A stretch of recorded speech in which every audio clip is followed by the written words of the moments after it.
Hi everyone. Next we are going to see about the transport of respiratory gases. Okay, that is how the respiratory gases like oxygen and carbon dioxide is getting transported through the bloodstream from lungs to the tissues and from tissues to the lungs, how they are getting transported. Okay. First we are going to see about the transport of oxygen, how the oxygen is transported in blood. There are two methods for the transport of oxygen. First one, oxygen can be transported as solution, as simple solution.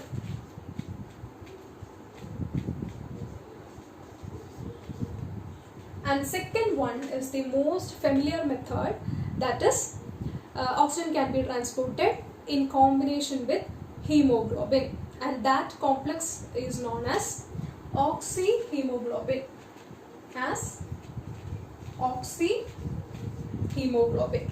Okay, so these are the two methods by which the oxygen is transported throughout the bloodstream. Okay, first we are going to see about how the oxygen is transported as simple solution.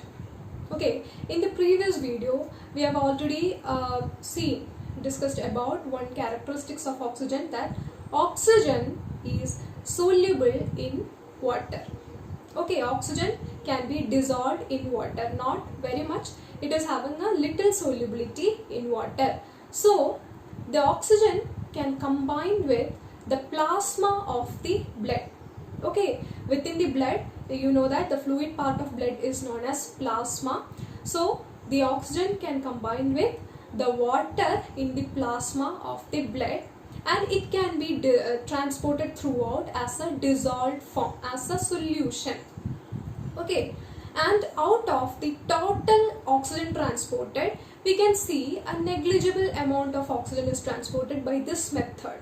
That is, if we are taking 100 ml of blood, we can see about 0.3 ml of oxygen is getting transported per 100 ml. Okay, per 100 ml 0.3 ml of oxygen can be transported as the dissolved form. That means 3% of the total oxygen is transported by this method.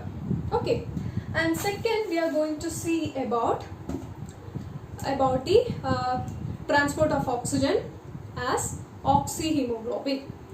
We know that the combination of oxygen and hemoglobin is known as the oxyhemoglobin. Okay, out of the total oxygen content in the body, the majority, more than majority, that is 97%, the rest of the oxygen, total oxygen, that is 97% of the oxygen is transported in combination with oxyhemoglobin, in combination with the hemoglobin as oxyhemoglobin. Okay, it is of 97%, and the first method is only 3%. Okay, and the oxygen and hemoglobin combination is just a physical combination. Okay, it's not a chemical combination. The oxygen just attached with the hemoglobin. We know that hemoglobin is having a heme group and a globin part, heme part and a globin part. Okay, in heme part there is one atom of iron which is in ferrous state. Okay, ferrous, that means Fe2 plus, it is having oxidative +2 oxidative state. Okay, this is ferrous. So in each heme part of hemoglobin, it is having one iron atom. Each iron atom can combine with one molecule of oxygen. Okay, so one molecule of hemoglobin is having 4 iron atom, 4 ferrous atom. So this 4 ferrous ions can combine with what? 4 oxygen. Okay, that means the fully saturated hemoglobin will carry 4 molecules of oxygen with it. Okay, and this is just a physical combination. This iron atom will combine with O2.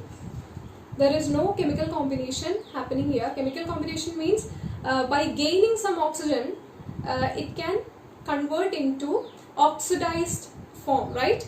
So there is no oxidation taking place here. It is only oxygenation. Oxygenation means just by means of its affinity, just it makes a combination with the oxygen, does not undergo a chemical change. Okay, if it is getting oxidized, it can convert into, the ferrous can be converted into ferric Fe3+, but this type of a combination, this type of a chemical combination is not getting taking place.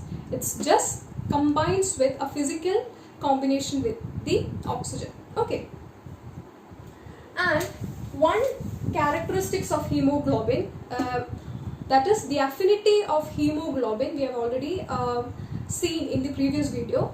The hemoglobin will be having greater affinity to oxygen whenever there is high partial pressure of oxygen. Okay, suppose in alveoli we know that there is a higher partial pressure of oxygen.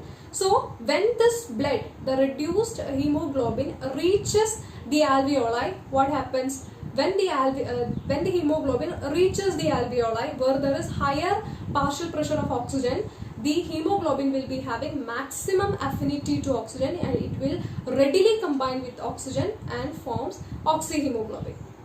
Okay, and when would the affinity of hemoglobin towards oxygen decreases? Whenever the partial pressure of oxygen is decreased.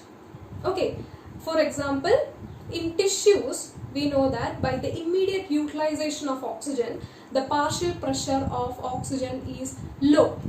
Okay, so when this oxyhemoglobin, when the hemoglobin which is combined with oxygen is coming to the cell where there is low partial pressure, what happens? The hemoglobin loses its affinity to oxygen. Okay, and it will readily dissociate. Just let me make it clear for you. Hemoglobin will combine to the oxygen. That means it will be having greater affinity whenever there is greater partial pressure of oxygen. Wherever there is a greater amount of oxygen, the hemoglobin will be having greater affinity. Okay, and this is the first scenario. Second scenario is hemoglobin will be having a low affinity, will be not having any affinity toward oxygen. This cross mark denotes dissociation. Okay, this is just for a convenience. So the hemoglobin dissociates with oxygen whenever the partial pressure of oxygen is less. Okay, I'll denote like this. Whenever there is less partial pressure of oxygen, the hemoglobin and oxygen dissociate. Whenever there is high partial pressure of oxygen, it will make a combination. Okay, greater affinity. So this is how the hemoglobin will combines with oxygen. Okay, now we'll see about the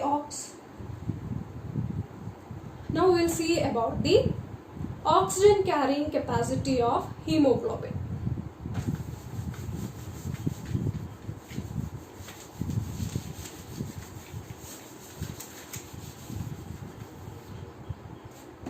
How much oxygen can be carried by hemoglobin? We know that hemoglobin can combine with oxygen to form oxyhemoglobin, right? So 1 gram of hemoglobin can contain how much oxygen?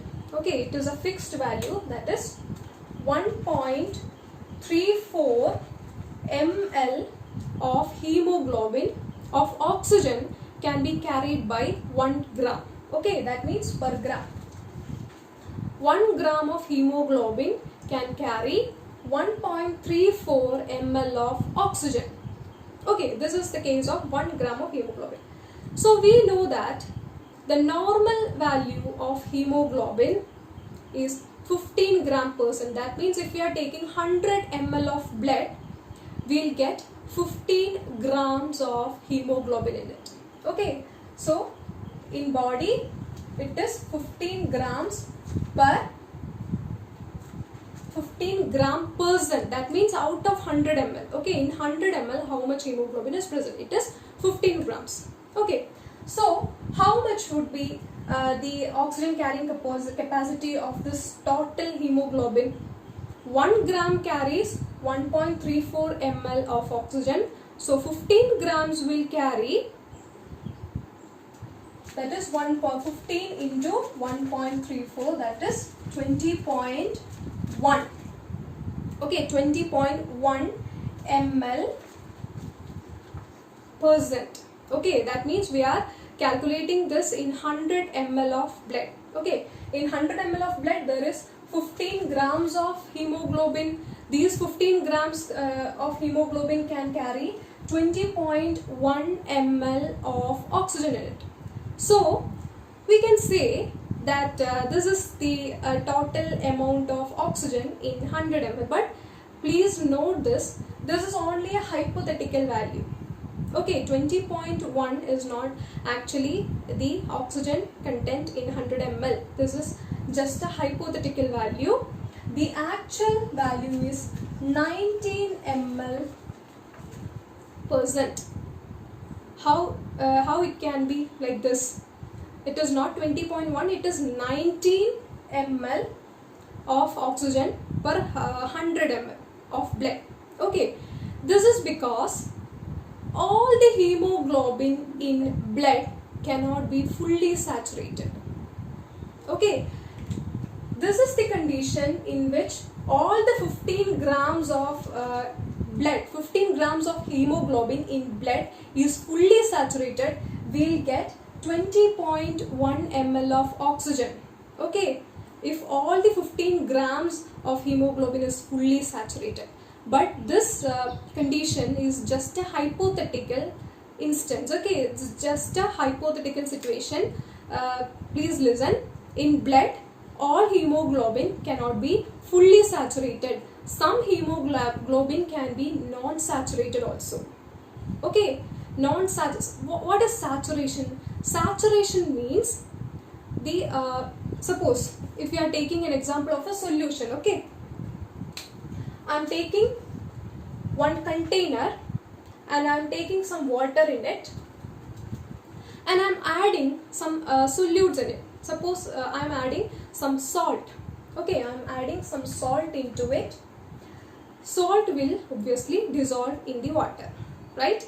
If we are keep on putting the salt into the water, what happens? A point attains where no more salt can dissolve, right? And such a solution is known as saturation. Okay, saturation of the solutes denotes that this solution cannot accommodate any more salt. It is already saturated. The point at which no more salt can dissolve, it is known as saturation. Okay, like this, what is the saturation of hemoglobin? Hemoglobin can combine with maximum of 4 molecules of oxygen, above which it cannot accommodate. Okay, 5 molecule of oxygen or 6 molecule of oxygen it cannot accommodate. The maximum accommodation capacity of hemoglobin to oxygen, it is 4 molecules. Okay, that is what is called as saturation. Okay, if you are taking 100 ml of blood, all hemoglobin, all the 15 grams of hemoglobin may not be fully saturated, may not get all the 4 molecular oxygen. Okay, in such a condition, the oxygen carrying capacity, the oxygen content of that 100 ml of blood seems to be little less. Okay, I think it is clear to you. That is 20.1 ml of oxygen can be carried by a fully saturated blood, by a fully saturated hemoglobin. If all the 15 grams of hemoglobin is fully saturated, we will get 20.1, that 20.1 ml of oxygen content in blood. But it is not possible. It is just a hypothetical value. Some hemoglobin cannot accommodate oxygen. Okay, so a difference of 1 gram, 1 ml or 1.1 ml we can see in this. Okay, so the total oxygen carrying capacity of blood, we'll take a reference value 100 ml. Okay, the total oxygen carrying capacity of 100 ml of blood is 19 ml percent. Okay, 19 ml percent, that means in 100 ml. So now I hope you understood what is saturation, right? Saturation means just the combination. Okay, next we are going to see about the opposite of saturation is dissociation. Okay, just keep in mind, saturation is the combination. Okay, Hb plus O2. If these are combining, it denotes saturation. What is dissociation? Dissociation means if these are separating, it is a dissociation. Okay, so this is the meaning of saturation and dissociation. Next we are going to see about the relation between saturation and partial pressure, okay, in the next video. Thank you.